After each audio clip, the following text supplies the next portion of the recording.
এই কারণে আমরা বলেছিলাম, শ্রমিকরা বলেছে, শ্রমিক কর্মচারী ঐক্য পরিষদ বলেছে, আমাদের বন্দর আমাদের নিয়ন্ত্রণেই থাকবে, আর লাভজনক বন্দর কিন্তু যাওয়ার প্রশ্নই ওঠে না। ইতিমধ্যে আমরা দেখলাম ডেনমার্কের একটা কোম্পানির কাছে লালদিয়া টার্মিনালকে দিয়ে দেওয়া হলো 45 বছরের জন্য। আমাদের আভ্যন্তরীণ টার্মিনাল সেটা পরিচালনা করবার জন্য সুইজারল্যান্ডের কোম্পানিকে দেওয়া হলো। কিন্তু চট্টগ্রামের নিউ মুরিং কন্টেইনার টার্মিনাল নিয়ে যে ব্যাপক বিক্ষোভ, এর মুখে এখনো পর্যন্ত তার চুক্তিটা স্বাক্ষর করতে পারে। কয়েকদিন আগে আমাদের নৌ উপদেষ্টা গেলেন, সেখানে শ্রমিকরা তাকে ঘেরাও করলো। তিনি বললেন, এই চুক্তি ঠেকানো সম্ভব না, চুক্তি ঠেকানো খুব কঠিন। তারপরেও শ্রমিকদের আন্দোলনের মুখে যখন বন্দরের কাজকর্ম প্রায় অচল হয়ে গেল, তখন তিনি বললেন, ঠিক আছে আমরা দেখছি, আমরা এই দেখি উচ্চ পর্যায়ে কথা বলবো, আপনারা ধর্মঘটটা একটু স্থগিত করেন। শ্রমিকরা 2 দিনের জন্য ধর্মঘট স্থগিত করলো। এই 2 দিনের মধ্যে 15 জনকে ট্রান্সফার করে দেওয়া হলো। এই 2 দিনের মধ্যে এই শ্রমিক নেতাদের বিরুদ্ধে দুদকে মামলা করা হবে, দুদকে তদন্ত করা হবে, এই ধরনের ভয় ভীতি দেখানো শুরু হলো। আমরা বললাম, দুদক শুধু শ্রমিকদের সম্পদের তদন্ত করবে না, এই দুদককে দিয়ে ওই উপদেষ্টাদের সম্পদেরও আমাদের তদন্ত করতে হবে। দেখতে হবে তাদের টাকা দেশের ব্যাংকে, দেশের বাইরের ব্যাংকে কিভাবে কতটুকু আছে। 1 মাঘে শীত যাবে না।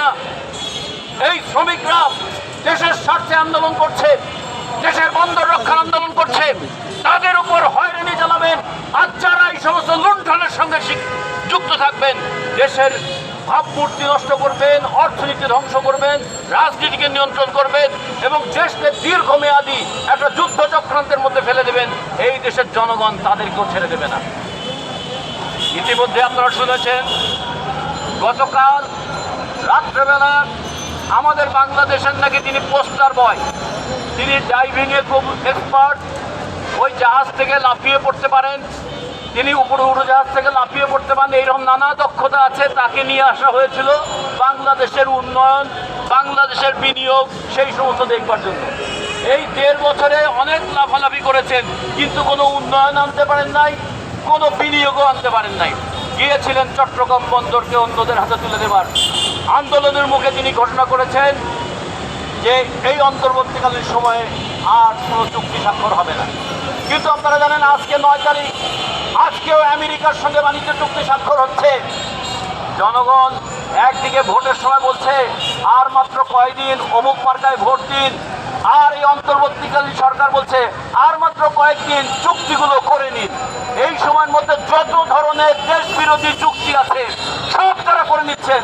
তারা দেশ থেকে পালিয়ে যাবেন, কিন্তু এর দুর্ভোগ কতদিন বাংলাদেশের জনগণকে ভোগ করতে হবে সেটা আমরা জানি না। এই যে মাথার উপরে মেট্রো রেল চলছে, পৃথিবীর মধ্যে সবচেয়ে ব্যয়বহুল মেট্রো রেল। আমাদের এক স্টেশন থেকে আর স্টেশন যেতে কমপক্ষে 20 টাকা লাগে, যেটা ভারতে লাগে 5 রুপি, পাকিস্তানে লাগে 5 রুপি। আমাদের এখানে লাগে কেন?